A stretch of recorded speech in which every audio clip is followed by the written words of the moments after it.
Welcome to our channel. நம்ம இன்னைக்கு white sauce pasta தான் செய்ய போகிறோம். வாங்க வீடியோக்குள்ளே போகலாம். ஒரு பாத்திரத்தில் தண்ணியை கொதிக்க விட்டு அது கூட 1 கப் பாஸ்தாவை சேர்த்துக்கலாம். பாஸ்தாவுக்கு தேவையான அளவு உப்பு சேர்த்துட்டு கூடவே எண்ணெயும் விட்டுருங்க.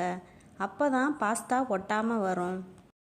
ஒரு கடாயில் பட்டரை ஊற்றி நீங்கள் பாஸ்தா எவ்வளோ அளவு எடுத்துருக்கீங்களோ அதுக்கேற்ற மாதிரி மைதா மாவை கொஞ்சம் கொஞ்சமாக சேர்த்து கிண்டி விட்டுக்கிட்டே இருங்க.